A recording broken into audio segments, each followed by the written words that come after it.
4 teams, 1 stage, Gillette Stadium in Foxborough, Massachusetts. Syracuse, chasing legacy. Maryland, guarding its throne. Cornell, the Ivy's edge. Penn State, hungry for history. It's not just a game. It's a reckoning. This is the Final Four, and we are College Lacrosse Game Day. Ryan Goldstein was a fiend for the back of the net Saturday. The Big Red submit the Cinderella Spiders of Richmond 13-12. I guess Spolina can beat his man. He went 4-4 to carry the Oranges back to Foxborough for a chance to taste glory. Cuse 19, Princeton 18. Down 12-6 with 20 minutes left, Matt Traynor transcended into a Greek god of our game. Theatrical excellence, the honorable mention. Give me a break. Penn State 14, Notre Dame 12. Spanos is inevitable, as are the Terps. Tillman moves back into his Foxborough home for the week. Maryland beats Georgetown 9-6.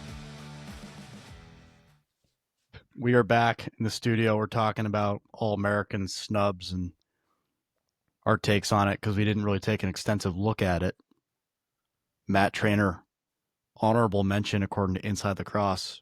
What a shitty All-American system they have at Inside Lacrosse. The USILA is the legit one. Yeah. But USA Laxmag and Inside Lacrosse are the media polls. Yeah. USA Laxmag had Matt Traynor as a second-team All-American, which is probably where he belongs. But yeah, I wonder what that process is. Like, what's the committee look like for Inside Lacrosse selecting All-Americans? Like, is it the same committee as like USA Laxmag? Because I know there's like the guys on the committee like vote for a whole bunch of different things. Like, for example, like Dan Aresti is on like the poll committee every week. And it's like, who are these committees? Like, he's an obvious example, but like, who are the other 100 people or however many there are, you know? Yeah. Are they coaches? Are they media members? I can't imagine the Inside Lacrosse one is too in-depth of a process. Probably like, Yeah. that makes sense. I don't know. Yeah. Pat Traynor should be an All-American. I was going through just like first team, nope, second team, no, third team. Are you kidding? And then he's like the first name listed as an honorable mention. Well, we missed last week. We really apologize for not being there for you when you needed us most. Work caught up with us. You know, we were traveling. We were dealing with stuff that comes up once a quarter. And we handled it. And we're back in the studio now. And we're watching Shark Tank before we hit live. And we had a business idea that I think is a problem in the market that needs solving. We already checked the podcast box. Yeah. We checked the podcast, so we need a new that venture. was step one. We need a new venture. So go ahead. Sorry. The College Lacrosse Game Day men's lacrosse camp for ages 24 and up. And July 24th to the 31st. It's a week long. It's a week long. You got to take a week off of work. But you can work remotely if you need to. Yeah. There's 1 hour from 10 to 11 we'll allow work. But there'll be 4 fields, all games, maybe Beautiful some like, fields. Yeah, shooting drills, Beautiful fields. grass fields. We'll get buckets. We'll just throw out buckets and say Millions of balls. Just take some reps. Yeah, take some shots. You got to coordinate with drills. the wife and make sure the kids are getting watched. There's gonna be like They the can't be there. cones. Yeah, no kids. They No can't kids, see no what's kids, going no on. wives. Yeah, no phones. It's like you're not allowed to drive Like too. Augusta. Like you can't leave campus. Nope. So like your wife will drop you off. Yep. Get around the cones and then you're in. Then You can't leave campus. No, we'll put up a tiki bar for the week. Mhm. That'll be full access 24/7 the tiki bar. There'll be a cart girl goes on the Hey, what do field. we just practice? We practice and then we play. Man up in the morning and then we get into it. Rides and clears at lunch. You know those water horses? You just Yeah. put Fiddlehead in it. Fiddlehead and the water horses. We get some creatures. But That'd be fucking or we epic. go to the Mitchell Palkey camp and just see what happens. Yeah, that'd be crazy. Just sign up. Yeah. It's not off the table. No, it's Coming to not. Boston. So. We wouldn't film it too. It would just be for us. It would just be to do it. No cameras, No cameras. No. Yeah. no phones, no cameras. We're not mic'd up. We just love the game and We'll nail down the dates and get the facility set up. Might take some time to find the right place. We'll make sure to do a networking happy hour the last night. it's got to be at Davis Field. That's what I'm picturing. I'm saying. Big grass field, Massachusetts. We got Collins this week. Sure. Obviously, not much to talk about. Only 2 games. The semifinals at Gillette Stadium. For those who aren't diehard lacrosse fans, this is it. It's Final Four. We finally gotten to this point. We will be there. We just got our box seats today, and we spoke to who we speak to get those? Forget his name. I'll leave his name out of it, but it's been a tough ride. The past. The NCAA ticket guy you're talking about. Yeah. Ticket salesman. God bless his heart. We went through the process together, foot to heel, and he got me tickets for Monday by accident. So, well, we can still use those. Maybe he gives them to me. I don't know. We'll see. What do you say? He's like, "Oh, dude, I'm so sorry." Oh man, dude, I really apologize. That was not okay. Dude, just so you know, it's 100% my bad. No worries, dude. No worries. It's okay, bro. Just get us in. Just get us a seat. Wait, so where are we sitting for the people that are in attendance? I think we're gonna be in C12. So that's the club section. It's the second level on the bench side. So far side. Yeah. So not parking lot side. What is it? Well, I'm not sure. So bench, when you look at the stadium map, it's on the far side. It's just a longer walk from the parking lot to your seat at halftime, which is the only walk you're really. I mean, we're gonna be in the general public for sure. But I'm gonna have a couple adult beverages, and I'd rather not, see my entire 6th grade team. I told them all to go. Like, you guys should be at the game. I'll be responsible. If I see them, I'll be happy to see them. But it's just the 3 of us. Whatever. We will be having we got 2 nets, so we'll have a little game. Well, you didn't buy those, did you? We'll bring our Hackees. I don't know. I could. I have an inquiry on Facebook Marketplace for 2 Wolf Athletic 3x3 nets. $75 for 2. It's a pretty good deal. Great deal. Yeah, we'd have them forever too. We're waiting on our Hackees net. We would have brought that for sure. Mike, what are you getting up to this weekend? Figure out something. I'm going to be down in Ocean City, New Jersey with a couple of Hobart lacrosse alumni. Probably drinking at the same rate you guys will in the parking lot before the game for consecutive days. So we'll be keeping a close eye on the games, but I'm very, very jealous when it's time to tailgate and be in that atmosphere. It's going to be, if it reflects the quarterfinal, it's going to be electric. Yeah. No, Mike, we know that there's nobody in the world that would rather be there than you. So yeah, maybe we'll buy a ticket for you and just put some of your belongings there. Yeah. Put me on FaceTime and we're gonna pour it up. I'll send you like a fat head. I got a few fat heads. I'll send you. Yes, 100%. We're gonna dump half our beer on the kid next to us and be like, "It's for Mike."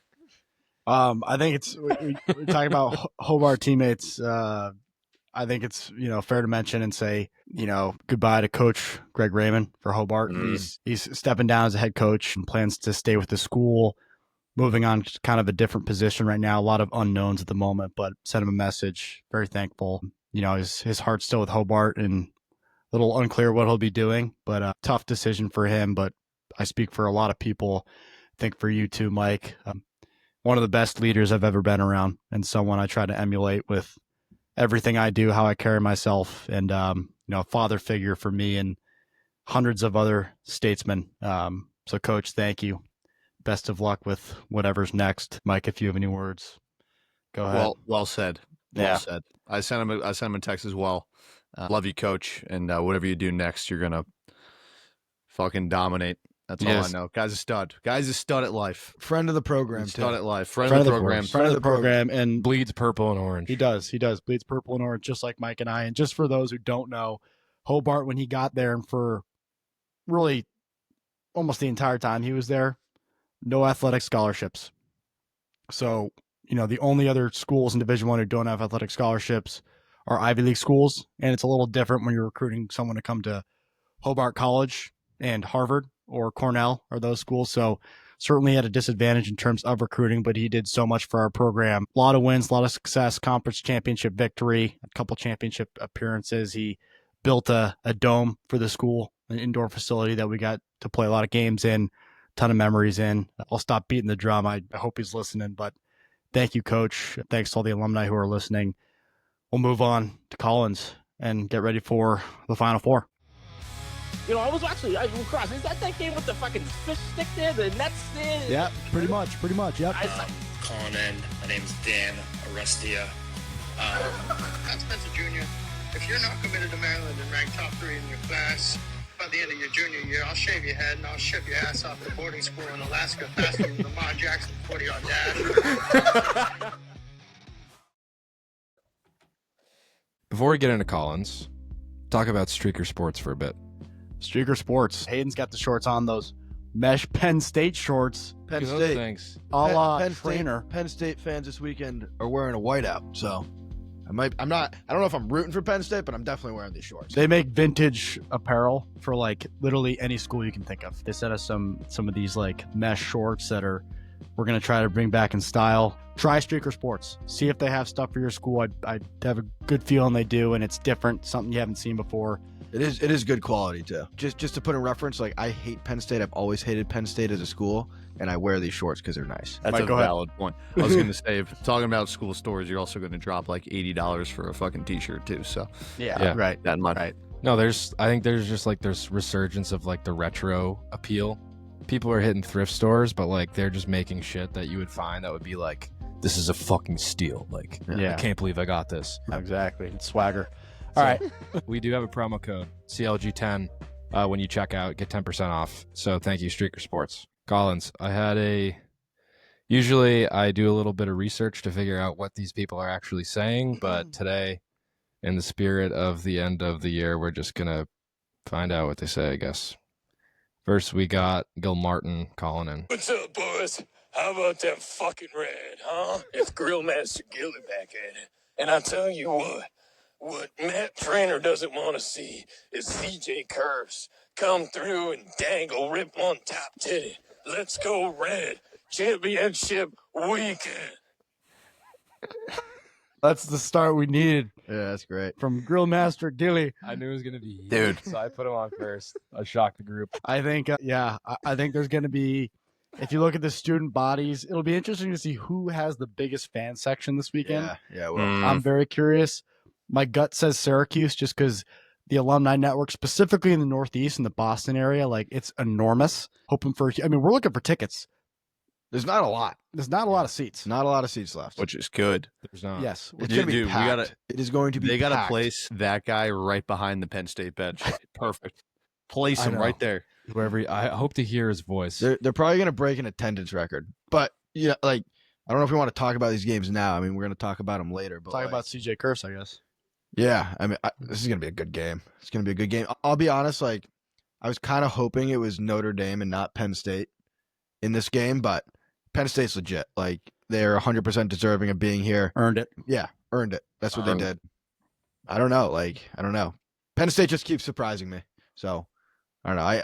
I imagine CJ Kirst is going to have 8 points, but, like, the Penn State defense is legit. And Very good. Matt Trainer is, like, his stock is just rising right now. Yeah. Was CJ's performance was like a little bit hindered last game, I'd say. I think they game planned pretty well for him, Goldstein was the guy against Richmond. which he's Cornell. very happy doing. But I don't know, maybe they'll kind of take notes and see how to try to cover him. But Yeah, Richmond's defense is good too. They're just such a team-oriented defense. Like you can't just have one player beat them. Like the whole team has to beat them. Be interested to see how much zone Penn State runs too. They've done it a lot this year because of how good Fracione is, but we've seen Cornell just rip zone defenses Yeah. apart. So Yeah.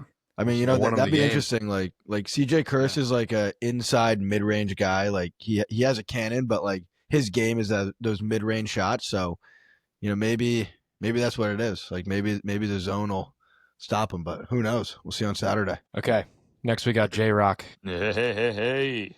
Rockefeller here. I just wanted to get everyone's take on the fall of Chris Kavanaugh. I heard from a few sources that he's foregoing the PLL to become a horse jockey. Gonna ask Jared Newman on that one. Anyway, who's America's team in the tournament now that Notre Dame and the first multi-sport lacrosse athlete in Jordan Faison have been eliminated? Let me know. who's America's team? J Rock, man. I love you. Love you, Rockefeller. Who's America's team? Who's everyone rooting for in this? Penn State. I don't know. Really? I A do lot, not a like lot of that. people hate Penn State. Like as a school. Yeah, Right. Like I'm somebody who just Fair. does not like Penn State. Yeah, but like I respect America likes Penn Cambroni, and I State. respect how they play, but I do not like Penn State. It could be Syracuse. They haven't been there forever. It's the Lax Rats team, so Yeah. maybe that's Yeah. America. I mean, Yeah, Cornell's so likable. Like there's nothing they're to the hate about favorite. them. Like maybe you don't like that they're the 1 seed, but they haven't won it since the 70s, Yeah. and they're likable. CJ Kirst is. I feel like everybody's rooting for him. Yeah, So and you got to think they were there 3 years ago, and like they made the climb back. Like, I don't know. It's probably Cornell. Probably Cornell or Syracuse. I'd agree on Cornell. Everyone- I'm biased with Cuse. yeah. So. No one wants Maryland. No, No one wants Maryland. no one wants Maryland. They're Maryland. Everyone wants to see them Maryland's like lose. the Pats. If you're like, They are. you don't want them to win it, you just don't want them to win again. Yeah. Yeah. All right. Next Fair call. enough. Dean's calling in. Hey, Dean Mitty back here. Cuse is back in the Final Four for the first time since 2013 under Desco. Them boys are a well-oiled machine at this point. 8 points for Spalliner. Tillman probably doused his iPad about 3 times over while trying to write the scout for this fella for Saturday. Now, what does the Orange need to do to make it a Monday and ultimately hoist that hardware? Thank you, boys. Thank you, Dean. What does Syracuse need to do? What do they have to do to hoist the trophy? What do you think the taller task is? Is it beating Maryland in this first round, or is it beating a Penn State or Cornell in the championship? Probably I don't know. beating Maryland. I feel like if they get over the hump, they beat Maryland, they're going to win it. You might have to face Cornell. It's still a toss-up, but like I would love to see a Cornell Syracuse final. Like that's what I want. I think that's what a lot of people want. They lost to Maryland earlier in the year, right? But they also lost to Harvard, beat them.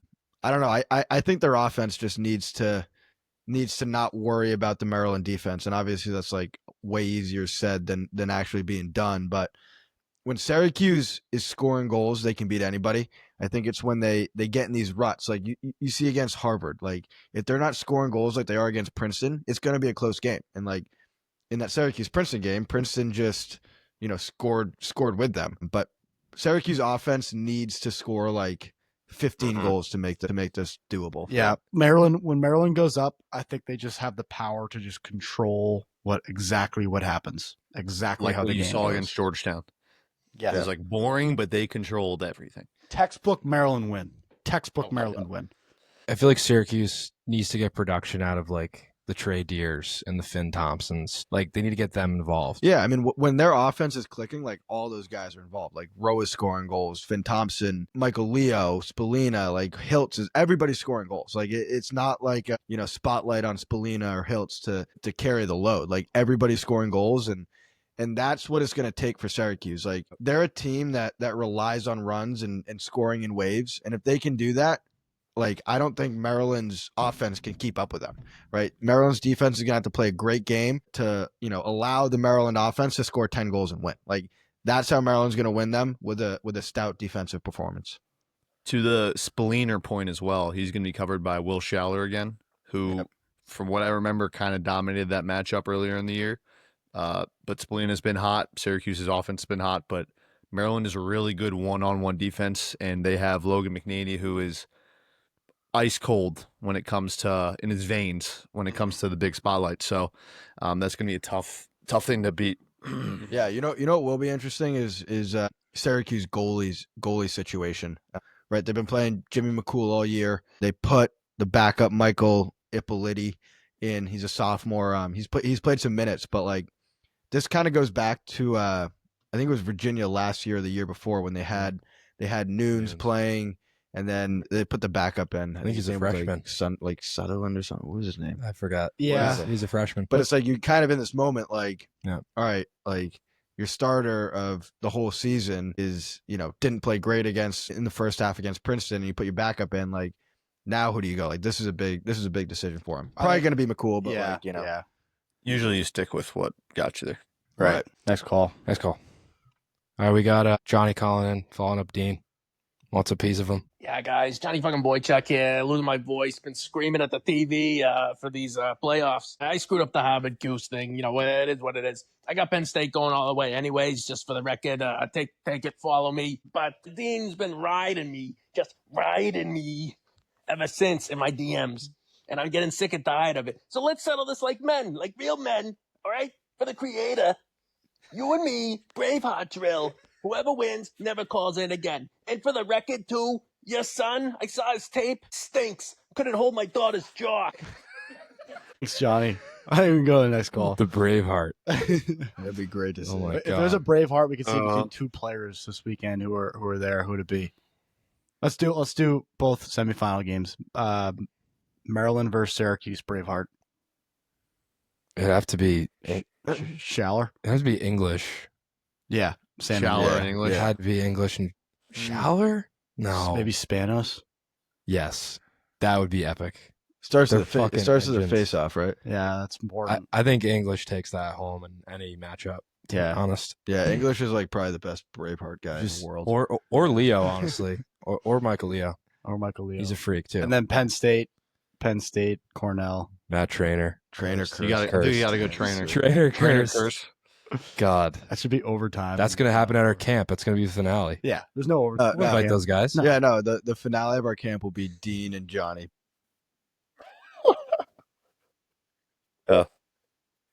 And everyone else picks a side, you know, like you pick who you think's gonna win. Exactly. Winner doesn't have to buy drink the rest of the tournament, you know. Yeah. God. Exactly. Oh, that's I great. like it. All right.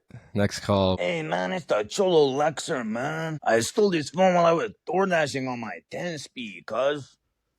Now, did you fools see Matt Trainer flying through the air and stuff that shit home? I mean, he looks like a freaking spider monkey, man. My two nephews, they're out in the yard all afternoon trying to recreate that shit, bro. They couldn't make it over the freaking goal mouth and stuff because of their stumpy legs, though. All right, Holmes.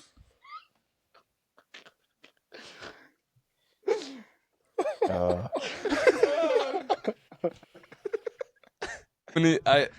shit. Oh, That was.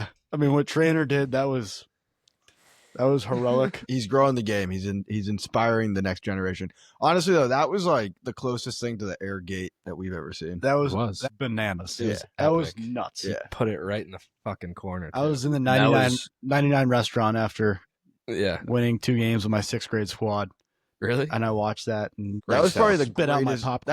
That was the best goal of the year, no question. Yeah. And that was insane. It was in front of 17,000 fans. Yeah, damn. Yeah, get to Perry's call. We'll talk about that a little more. The attendance for the quarterfinal game at Navy, but that was we'll remember that for Penn State. Will remember that forever. I mean, if they can bring this thing home, that play will be etched in history. If I'm Matt Trainer, I'm framing that snapshot, and just putting it right on my wall. Yeah, screw that. I'm putting it on my wall. Just like Gary has the air gate behind him at his desk over his shoulder. All right. We'll do Will's calling. What's up, guys? This is Will Perry calling in. Bummer, we got one more weekend going into here, but it's going to be the best weekend we've had so far of Lax, I think. These 4 teams, in my opinion, completely deserve the right to be there in the Final Four. And, obviously to everybody talking about the schedule makers and the committee going into the tournament, we end up with, 4 teams that truly deserve to be there. And that's something that I think is great to see. Would love to hear you guys' thoughts on that. And then further than that, I know we've had a lot of conversation around bringing, all 4 quarterfinal games. I've seen on Twitter people saying that they should be held at Navy. And I think that'd be a great idea. Would love to hear what you guys have to chat about that. And then last but not least, UNC women's national champion parlayed with Penn State men's champion. That's some good juice there. Good luck, boys. A lot of value there. I think UNC women's are probably the favorite to win it. Yeah. They're I thought BC women's were the 1 seed, but maybe I'm wrong. not our forte, if you couldn't tell. Yeah, no. But UNC is a 1 seed. They play Florida, who's a 4 seed, and then BC the 2. They play Northwestern, who's a 3. Mhm. Yeah, so that's on Such an electric Sunday. week. Yeah, I know. That game is usually, sometimes they'll do that in a different location. Right. This year they moved it to the same location as the men's. Which is huge. Yeah, I think that's awesome. you I have think, all the championships in one location. right, It's huge. and there's Just more fans. Right. More people are going to be there Sunday for the D2, men's D2, men's Yeah, D3. it turns Sunday into like a great day to go watch, especially if you're like a fan of the women's game. Like it's the day to go, and you get Friday too, which is awesome. Right. Yeah, because the semis are on Friday for women's quarterfinals. Yep. All at Navy. I mean, that was we watch these games every year. I think they do Navy most years. I don't know if they did it last year. I know one of the locations was at Hofstra. Yeah. Yeah, usually Navy's in that mix. Yeah, I could think of a lot of quarterfinal games Really? at Navy. I just don't But I remember. can't think of a crowd that big. That was that was a record breaking attendance. It was like 17,000. 17,000 for a lacrosse game, I believe. I understand the take 100%. It was awesome. Hofstra was also pretty awesome. Those games, like I wasn't there. I saw the camera angles and I didn't see the number for attendance, but it looked packed. It looked packed at Hofstra. I mean, those games were insane too. It's lax hotbeds. Like, Yeah. Maryland loves lacrosse. Yeah. And that is a great thing that like the NCAA does is like, you know, you have the quarterfinal games in these hotbed locations. The first round games are at the host sites, and then the championship weekend is at a different site. So you get like 3 weekends in a row. You know, no matter where you live, there's going to be a good lacrosse game there. And yeah, I mean, I think Navy's a perfect place for the quarterfinal games. I think having the championship weekend in an NFL type stadium is awesome. I think it just like accommodates more people. Like, yes, the top half of the stadium isn't full, but I don't know. There's just something elevated about the moment playing in an NFL stadium. 100%. Yeah. You can't fit. No. Make it as big a venue as possible. Yeah. And fill it up eventually. That's your goal. All right. It would be awesome to go there, though. The Naval Academy is the coolest. Looks like France. All the marble. I did know some people who were there, and they said the traffic leaving there was absolutely brutal. Annapolis isn't built for that. Yeah. And I don't think the Naval Academy is either. Like it took like an hour to get out of the parking lot. Oh my God. Yeah. Yeah. Even when they're, undefeated or close to going into the Army-Navy game. Oh, there it is. Okay. Next call, we have Caleb. I have a guess about what he's calling in about. Yo-ho, college lacrosse game day. What up? It's your boy Caleb. Look, I'm getting over the Marinier loss a little bit. You know, step by step, day by day.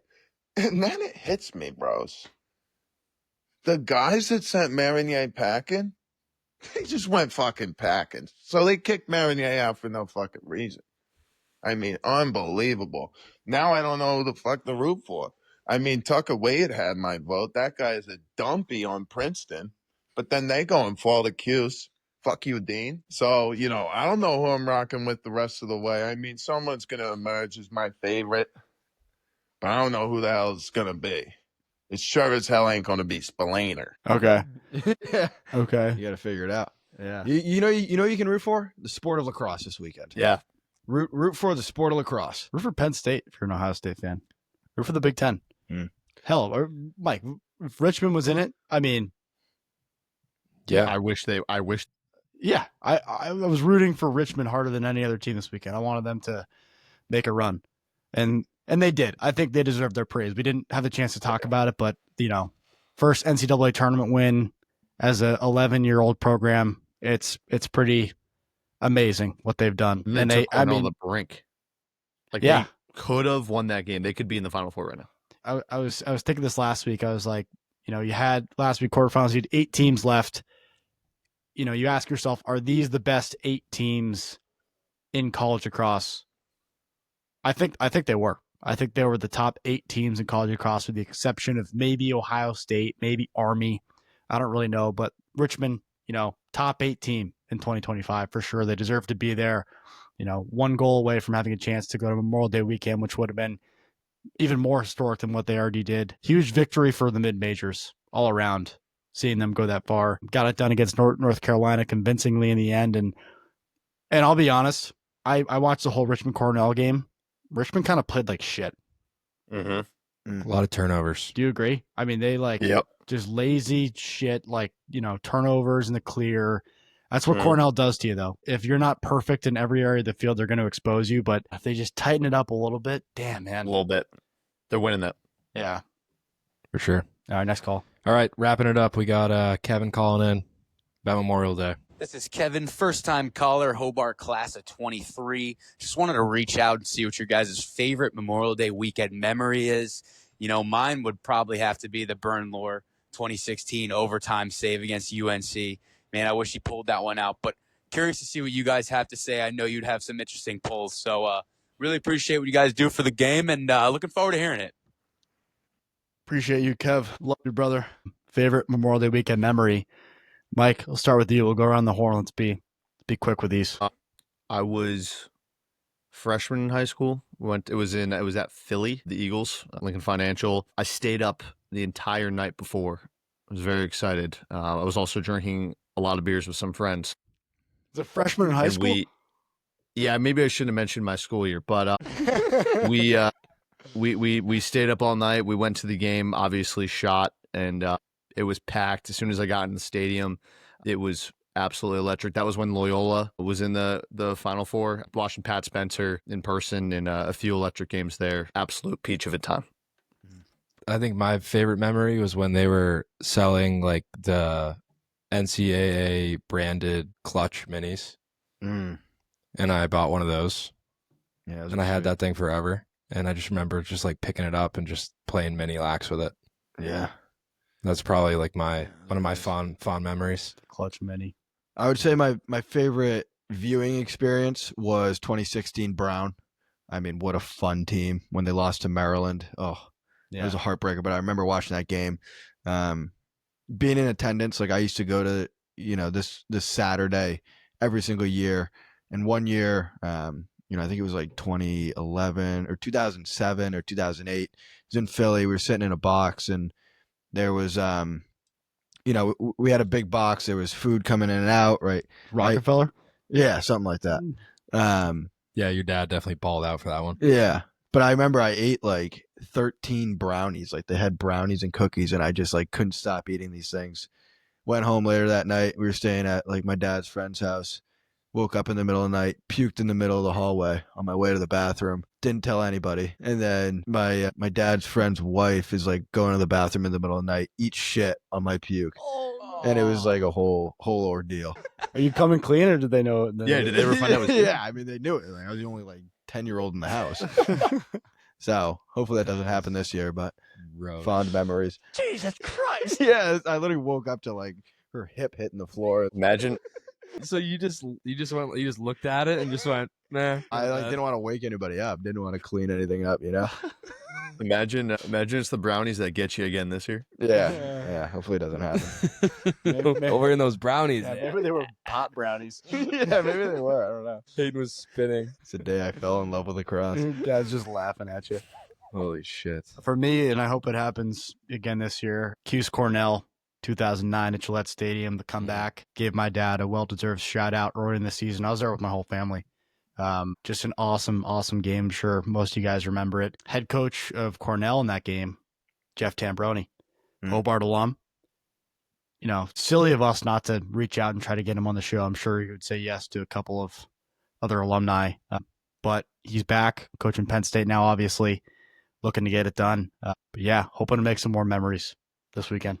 We will. In Foxborough. Good call-in section. I think we have a shout-out to give Lillehammer. Lillehammer. There's not a lot of style options out there for the female golf world, so she has a bunch of different designs. Her website actually looks great. I was on it the other day. We got a hat right there. She sent us... These are Imperial hats. These are nice hats. Yeah. So the Imperial hat and then the t-shirt that we got too, they make for men. But gentlemen, if you want to get your girlfriend a gift or buy the Imperial collection, promo code CLG20. I'll get you 20% off when you check out, but I'll link the website.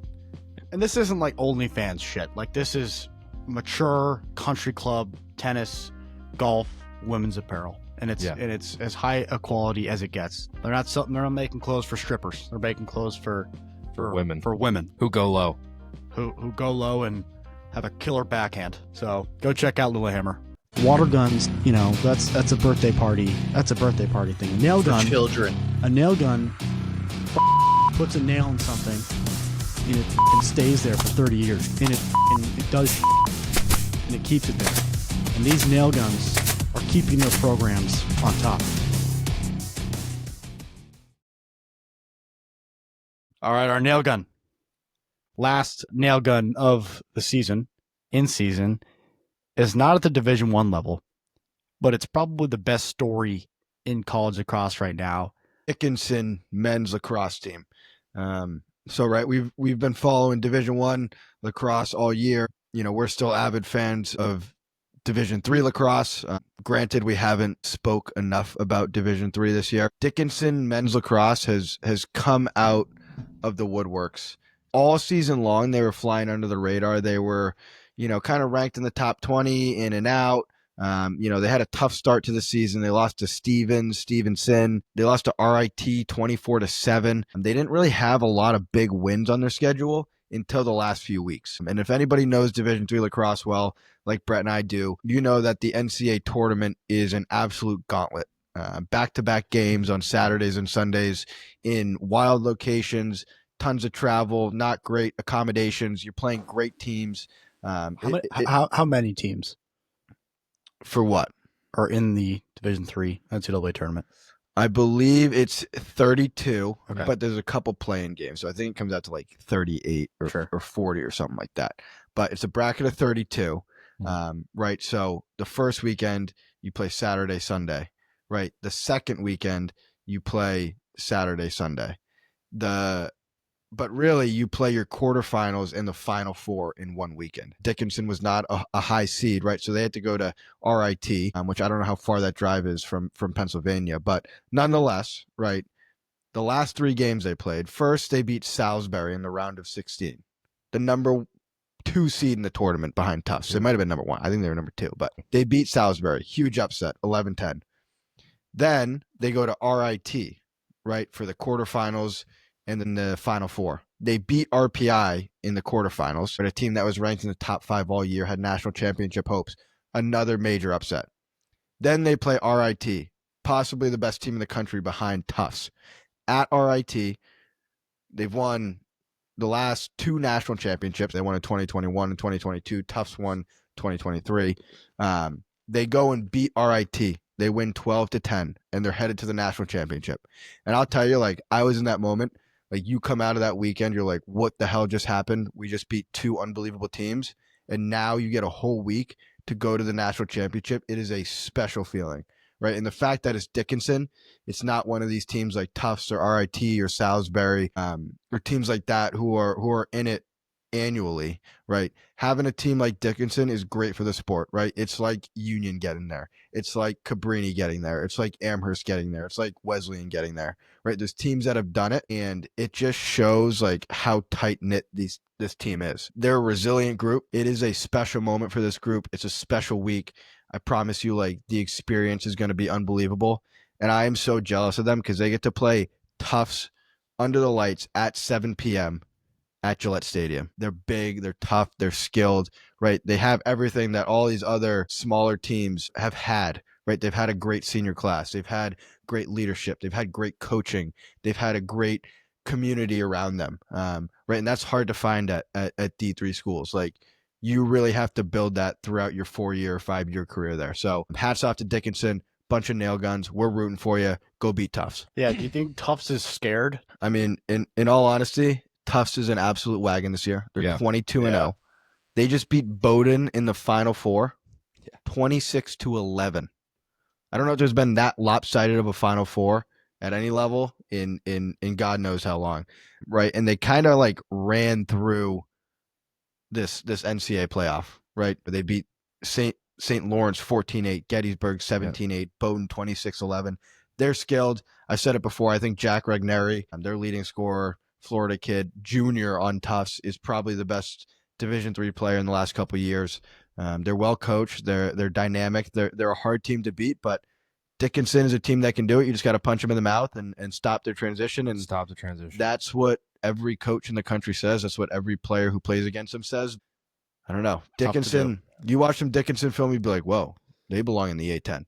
Think about that's what they look like. They're a big team, and they just play hard for each other. So Hey, I it's heard great to Tough see and Gritty, Dickinson. so I'll take it. there's such a talent gap. I feel like too. Like, I watch Tufts play, obviously through the broadcast. Like, they sting corners. Mhm. Like when Well, they got those cages that make the ping sound. Yeah, but like, just like, I don't know, they're smooth. They move the ball really well, and like, you can just tell like the recruiting and the talent gap when they have the ball. Yeah, Like, and you they're know what's also legit. crazy? If you're the number 1 seed in the NCAA playoffs for D3, you have home field advantage until the championship. Yeah, They've played home every single game, and now they go to Gillette, which is still home for them. Like, yeah, For Tufts. like it's ideal what an circumstances. advantage! Like, The you lights know, at Gillette for yeah. Tufts, that's pretty fucking it's cool. gonna be sick. Like, I was texting a couple of people about it. Is like, that highlight tape is gonna be sick.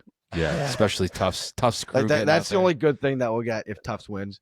The highlight tape and like the documentary will be sick. But let's go I'm with Dickinson. Dan. I'm with Dan on this. I if I'm Tufts, I'm thinking I'd much rather have Dickinson than RIT. 100%. 100%. I am rooting so hard for Dickinson. I'm going to be Yes. watching that. I probably will be plastered, but I will be watching that probably on my phone because they don't play it on ESPN. It's on NCAA. I Yeah. have to screen it or something. But It's going to be a great game. Great game. Under the lights, too. Could you Watch that. imagine? Yeah. Could you imagine? Yeah, go watch it. It's gonna be. They've earned it. They've earned it. It's Watch gonna be. that. I think Go it'll watch be that. on. Just look up the game. I think it's like on NCAAlacrosse.com or NCAA. I hope the broadcasters are better than what they were. You know what I also love? That's Last thing I'll say about Dickinson is, like, these kids for 4 years, D3 athlete, like, you know, you don't get much. You don't get as much as a D1 athlete. For this week, you're treated like a Division I athlete. You're treated like a freaking nail gun. So, like, go enjoy it. Get dialed in for Sunday. Win. Good luck. CLG stands with Dickinson. Beat the Jumbos. Beat the Jumbos. Take down the Jumbos. We're very lucky, to say the very least. Yeah, these are our games of the week. We have 3 games of the week. Our games of the week. We're just fired up to present to you our games of the week. We've talked about the games last weekend, this weekend, so we don't have to go into too much detail on what's to come. But final thoughts for the games this weekend. They're all on ESPN 2. Penn State versus Cornell. That's Noon. the first one. It's at 12. Yep, it's on noon. And then we got Maryland, Syracuse at 2:30. Start with Penn State, Cornell. Any final thoughts on this game? We'll get into some bets and picks after this. Mike, I'll start with you. I would just say Penn State is the only team that's beaten Cornell this year. And we kind of already talked about it, but what is Penn State going to come out in defensively? We know Penn State is a really good defense. Cornell's a very good offense, so they're going to run a zone. If not, from what I've heard, and I wasn't able to watch that Big Ten Plus game where you couldn't see Jack at the indoor Penn State facility, but I've heard that Alex Ross of Penn State had one of the best matchups against CJ Kirst in terms of handling him and slowing him down all year. So that would be interesting to see if they do man, zone, a mix, and what that matchup looks like. Fracione, if he gets hot, that's it's tough to beat a hot goalie. Hayden. I don't know. I said it before. Like, I was expecting Notre Dame to come out over Penn State, but I don't know. Penn State is hot right now. They're as good as they've been. Matt Trainer is a beast. I love Hunter Aquino too. Like, I don't know. I think they're just gonna have to out tough Cornell. Like, you know, it's really hard to outsmart Cornell. It's hard to, you know, play a more disciplined style of lacrosse than them. I think Penn State just has to out tough them. Right? They have to be tougher Dodgers on ball. They have to play really stout team defense. They just have to be tough. And if they're tough, they have a chance. And you know, like, Cornell's played some tight games recently. Like, you know, they're not blowing teams out of the water. Like, yes, they're the 1 seed. Yes, they have CJ Kirst, but, you know, it's not like the gap between them and number 2 is that great. Right? They've been sneaking away with some games. Penn State beat them. So I think Penn State just has to play tough and they have a chance. And I remember, Dan, you were just talking about, like, looking at the field, face value, like, Cornell is not the scariest of teams. They have some somewhat undersized players, but they just work really well together. I think, you know, Fracione, you mentioned it, like, he's a really good in-tight goalie. I feel like he makes a lot of, like, around the crease saves and, like, shocking saves, but if they do end up zoning, how does he fare against more of the stretch shooting? It's going to be a lot more pressure, kind of seeing the ball rather than just, like, reacting. I feel like that's where his highlights have been recently, like, over a couple of years. Yeah. Yeah. I think you really got to prioritize playing CJ Kirst off ball, right? Like, if you watch the last couple games, like, yes, he's a great Dodger and yes, he can create his own shot, but the majority of the goals he scores are him cutting off ball and kind of, you know, cutting when defensemen are asleep. And, like, I don't know, if you're Penn State, like, taking him away as an option off ball could go a long way for you. And let some other guys have to win their one-on-one matchups. I think that could be, you know, a potential game plan for Penn State. But again, I think they just have to out tough them and make some plays and execute in some big moments.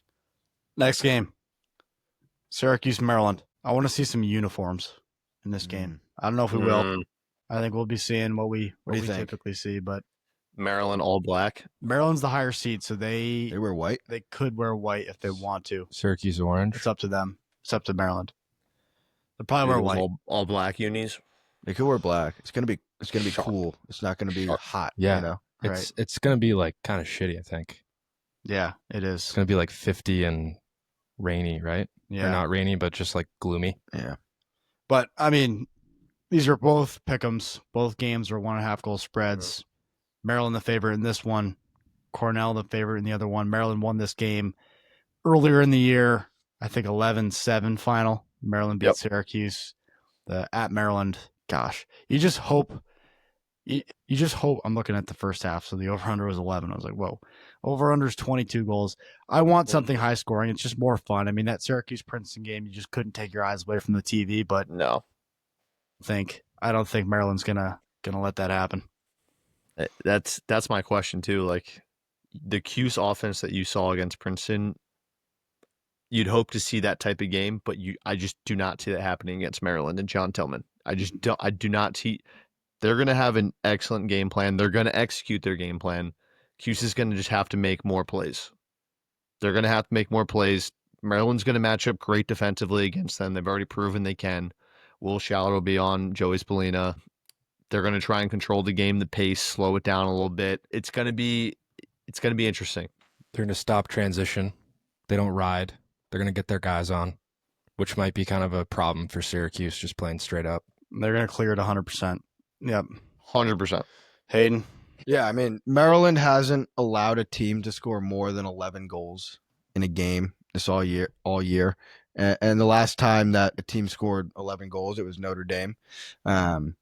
Actually, no, excuse me. It was Michigan when they lost to Michigan, right? So they know how to hold teams to fewer than 10 goals. Like I said it earlier, if Syracuse can score like 14, I think they win. You know, the Maryland offense doesn't blow me away. Yes, they score goals, and they score goals at timely moments, which I think has been their strength, but they're not a team that is going into a game saying we need to score this many goals to win, right? They kind of play off their defense, and their defense really sets the tone of the game. If Syracuse can come out and play as fast as they have been the last couple of games and keep the ball hot like they do and get everybody involved, right? It's not just a Spallina and Leo Johnson or Michael Leo and Owen Hilt show, right? It's everybody, right? If you get Trey Deer, you get Luke Roa, you get Sam English scoring some goals, you get some Poles in transition. Like if they can score in waves like that and spread the ball around and have a lot of different goal scorers, they can beat Maryland and score a good amount of goals against them.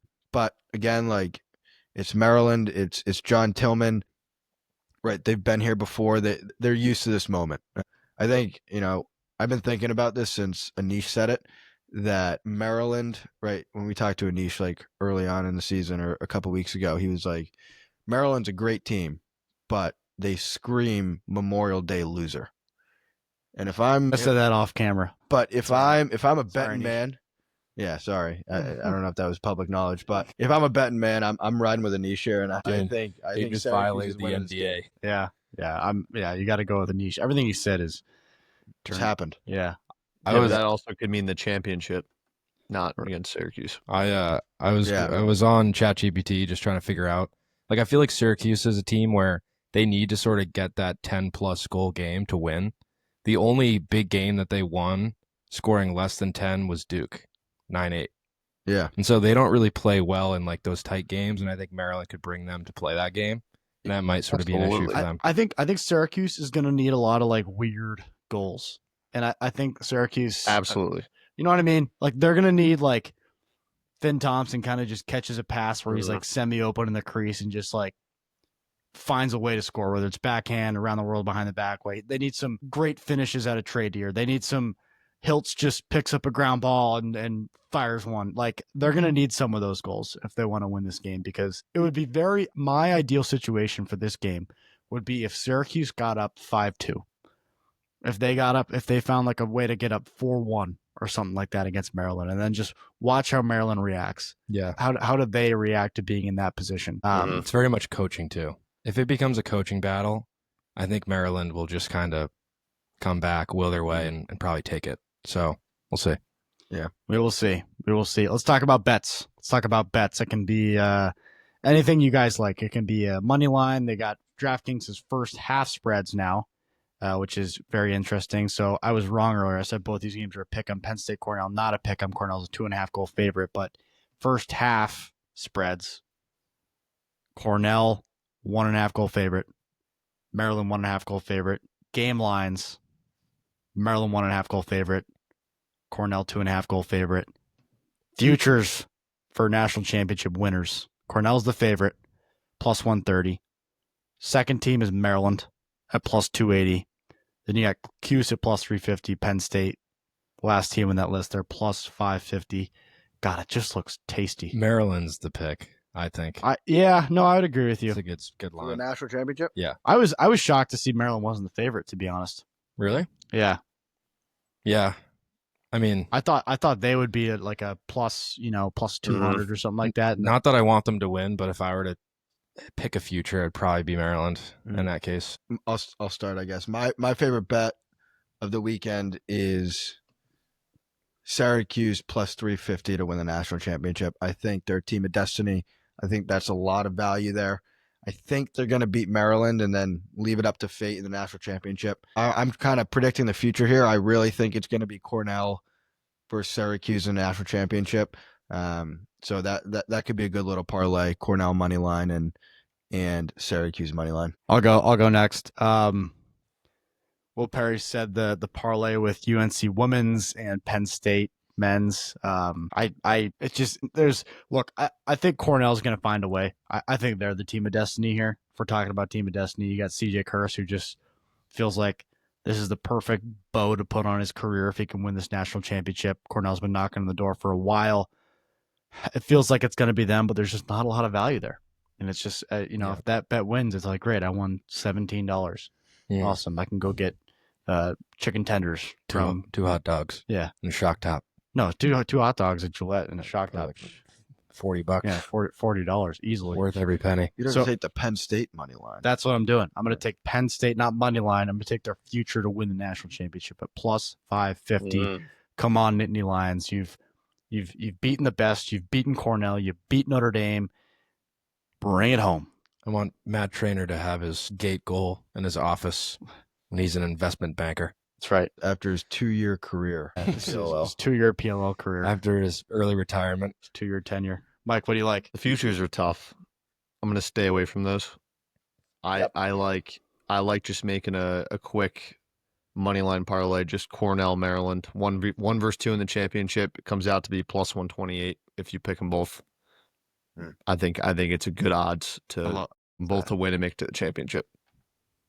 I like that a lot. The flip of that just feels so not like, I don't know, Penn State, Syracuse. Like, there's no way. No shot. There's a possibility. No way. That'd be so cool. There's no way. Yeah. A little off topic, but did you see the Syracuse women's head coach, Kayla Trainer? Yep. Is going to Penn State next year? Mm-hmm. Could you imagine if it's Syracuse, Penn State in the championship? Wait, she was the head coach at Syracuse? Yeah. And she's going to go be the head coach somewhere else? At Penn State. Did she play at Penn State? No, she played at Syracuse. At Syracuse. Yeah, but didn't you guys hear the whole scandal? No. Fill us in. Wasn't that I don't know if it's public knowledge. If me and Hayden both know it, it's public knowledge. Okay. The rumor is that the head coach, who is married to a man, cheated on her husband with assistant coach, who's a woman. Something like that. It was something like that. Something like that. So I wasn't surprised when she left. But okay, I thought they hashed that all out. I don't know if it was actually true or not, but whatever. But the fact that she's leaving Syracuse or Penn State, they got to be paying her some money to go to Penn State. That's what I'm saying. It's definitely a check. Or she's Penn looking State to get might out be of bought Syracuse. into lacrosse. All right. I did hear that though. That is very much so going around. Thank you all for coming on this ride with us throughout the season. Please enjoy the championships. We are going to do an award show, like we said earlier. We will be at Memorial Day weekend. We're going to have koozies. We're going to have a boatload of koozies. Like too many koozies. We're going to be coming up on tailgates, giving you guys koozies. We want you to enjoy your cold ones wrapped up in the lacrosse podcast. Yeah. We're going to have these too. We're going to be playing some mini lax, throwing the ball around, humming it. If you have a hack, you can play with us. If you have a hack, you can jump in. Yeah. We'll have an extra. Yeah, we will have an extra stick. All right, y'all. Enjoy. Thank you. Cheers.